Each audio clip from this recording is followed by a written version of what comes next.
So I could have seen I, Frankenstein, but I mean, I was just so worn out by January and I decided to just see a good movie for once.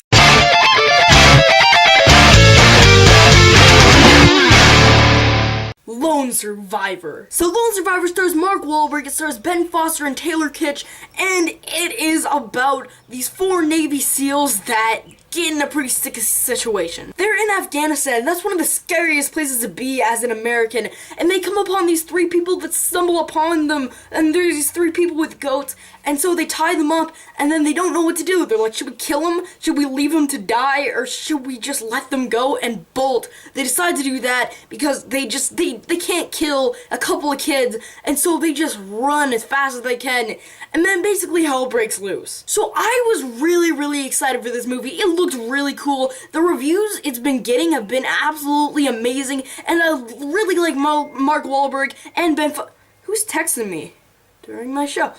Oh, it's an email from a subscriber. Sweet.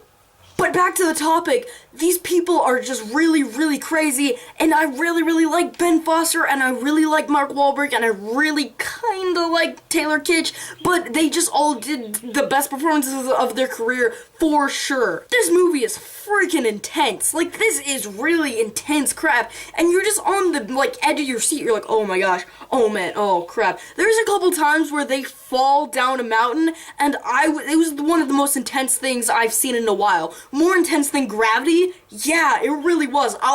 This was what I was like. I was like, oh my gosh. Like, that's crazy when a movie can pull that off. The dialogue and acting are just really good, and the biggest compliment I can give this movie is that it just felt really real. Nothing felt over the top or fake. It just felt really intense and really real. People got hit like when they should have. There's no action star moment. This movie is really gratuitous, and I mean really violently. Like, it's just so intense and violent, and there's a lot of people dying, and it's just really tough to watch. The only real big negative that I can say about the movie is that it was a bit long, and it's not for everybody. I can't watch this movie more than once. It's not easy to watch. It's like 12 Years a Slave. Don't get me wrong, I didn't like this as much as 12 Years a Slave. 12 Years a Slave is fantastic. This is still a great movie, but I like this about as much as I liked Black Hawk Down, and I really like Black Hawk Down. There's a couple times where you feel for these characters so much, you're just rooting for them so much, you want them to succeed, and you want them to live so much that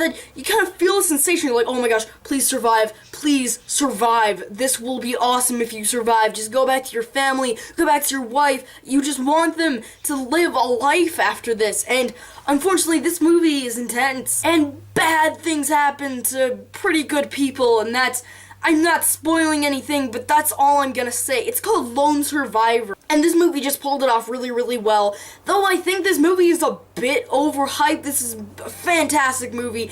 Definitely my favorite movie of the year so far. I mean, it's not that hard to pull that off, but seriously, this movie is good. It's intense, it's well done, it's well directed, it's well shot, it's well acted. The action scenes are amazing. There's some really cool special effects here. I don't care what anybody says, Lone Survivor is getting a 9 out of 10 for me. It's definitely worth it. So comment below and let me know if you've seen Lone Survivor, and which movie are you seeing this weekend. Please tell Lone Survivor over everything. I mean, I haven't seen I, Frankenstein yet, but I mean, does that movie really look good to you?